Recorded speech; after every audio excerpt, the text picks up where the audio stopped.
Solid students, कैसे हो आप सभी लोग। स्वागत है आप सभी का हमारे यूट्यूब चैनल के ऊपर। आज के इस वीडियो में देखेंगे कि अगर हमारी MST CET एग्ज़ाम क्रैक नहीं हुई तो हम क्या करेंगे। ठीक है, बहुत ज़्यादा अगर आपको स्ट्रेस आ रहा है, अगर आप उसके बारे में ज़्यादा थिंक कर रहे हो कि नहीं हमारी जो एग्ज़ाम होगी वो क्रैक होगी, क्लियर होगी या फिर नहीं होगी, इसके अंदर कोई पास या फिर फेल नहीं हो सकता। इसमें सीधा आपका मार्क आपको दिखा देते हैं। अब मार्क पहले दिखा देते मार्क्स, मतलब कैसे कि अगर 200 में से अगर आपको 180 मार्क्स मिल गए तो 180 दिखा देते, 200 में से अगर आपको 40 मार्क्स मिल रहे तो 40 मार्क्स दिखा देते।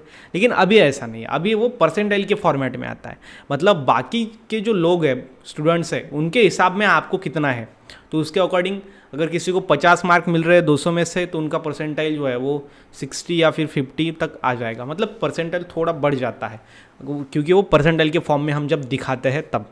तो एक बात हमेशा याद रखना, ये एग्ज़ाम में तो कोई पास या फिर फेल नहीं होगा।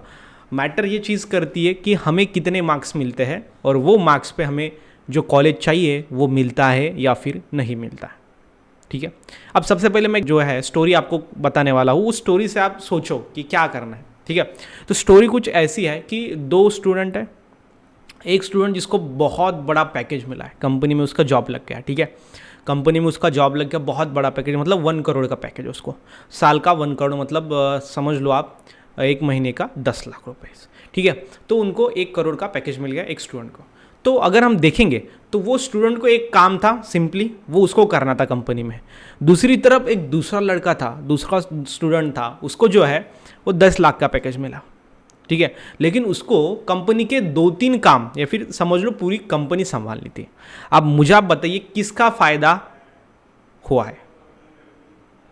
तो आप बोलोगे सर जिसको 1 करोड़ का पैकेज मिला है उसका फायदा हुआ है, उसका लाइफ सेट है।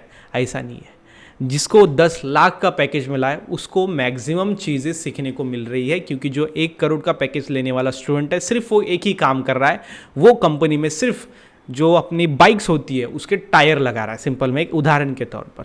और जो दूसरा 10 लाख वाला स्टूडेंट है वो है जो कंपनी में टायर भी लगा रहा है, जो कंपनी में हैंडल भी लगा रहा है गाड़ी में, जो कि उसमें बाकी का इंजन भी लगा रहा है। मतलब उसको ओवरऑल पूरा नॉलेज आ जाएगा कंपनी कैसे काम करती है, क्या कैसे काम करते। तो ध्यान में रखना, अगर आपको कॉलेज अच्छा नहीं भी मिला तो छोटा भी अगर कॉलेज मिला तो आप स्ट्रगल करना सीख जाओगे, आप पैशन के साथ जीना सीख जाओगे। समझ में आ गया?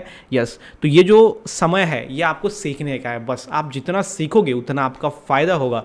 तो ये आप क्लियर ध्यान में रखना। अगर आपको अच्छे मार्क्स नहीं भी आते तो आपको एक कोई तो कॉलेज मिल जाएगा। ठीक है, समझ लो एक। ठीक है, अब ये मार्क्स कैसे आएंगे, क्या आएंगे, वो तो डिपेंड करता है कि आपने अब तक क्या किया। अगर आपने अच्छा पढ़ाई किया है तो आ जाएंगे डेफिनेटली, अगर नहीं किया है तो नहीं आएंगे। सीधा सीधा है, इनकम आपने इनपुट कितना दिया है उसके ऊपर डिपेंड है कि आपका आउटपुट कितना निकलेगा, तो वो उसके हिसाब से आएगा, तो उसके टेंशन मत लो। ठीक है, लेकिन ये बात हमेशा ध्यान में रखना, आपके अंदर स्पिरिट होना चाहिए। आप छात्र हो कि युवा हो तो वो स्पिरिट, कुछ करने का जुनून होना चाहिए।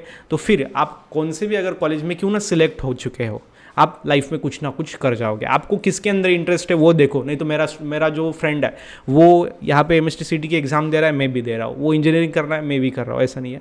आपका फोकस किसके अंदर लगता है, आपका इंटरेस्ट किसके अंदर है, आपको किस काम करने को, कौन सा काम ऐसा है जिसके अंदर आप प्यास है, आपका खाना खाने का टाइम है, वो आपको पता नहीं लगता, ऐसा काम जिसके अंदर आप पूरा 100% इन्वॉल्व हो जाते हो, वो काम आपके लिए बेस्ट है। और मुझे लगता है वो आइडेंटिफाई करके आपको उसके ऊपर काम करना चाहिए। ये एग्ज़ाम कोई आपका फ्यूचर डिसाइड नहीं करता, कोई भी एग्ज़ाम इनफैक्ट फ्यूचर डिसाइड नहीं करता। इसीलिए ध्यान में रखना अच्छी तरीके से, क्योंकि स्ट्रेस में नहीं जाना है। जो भी होगा अच्छा होगा। हमने अगर पढ़ाई किया है तो मार्क्स आएंगे, नहीं किया है तो नहीं आएंगे। 100% प्रैक्टिकल बात है। ठीक है, एक दूसरे को दूसरे के साथ कंपेयर मत करना, वो बहुत ज़्यादा स्ट्रेस देने वाली बात होती है, दिमाग को वो पेन बढ़ाने वाली बात होती है, जो कि एक दूसरे के साथ कंपेयर करना। इसलिए हमको एक दूसरे के साथ कंपेयर नहीं करना है। जो हमने पढ़ा है वैसा कॉलेज मिल जाएगा, टेंशन की कोई बात नहीं है। अगर कुछ भी नहीं हुआ लाइफ में तो इतनी क्षमता हमारे अंदर है कि हम कुछ ना कुछ कर सकते हैं। यही जो पॉजिटिविटी है वो आपके अंदर होनी चाहिए, और तब जाके आप लाइफ में कुछ ना कुछ कर सकते हो। एक स्मॉल वीडियो था कि बहुत सारे स्टूडेंट बोल रहे थे कि सर अगर MST CET में एग्ज़ाम में क्रैक नहीं हुआ, अगर अच्छा कॉलेज नहीं मिला तो क्या, नहीं मिला तो क्या, बहुत अच्छा होगा, उससे भी अच्छा हम लाइफ में कर जाएंगे। तो इसलिए ज़्यादा टेंशन लेने की बात नहीं है, पढ़ाई करते रहो रिलैक्स में, पॉजिटिव वे के साथ, और ज़्यादा सोचो मत। ठीक है, यस, मिलते हैं नेक्स्ट वीडियो में, तब तक के लिए stay happy, stay motivate. Thank you so much.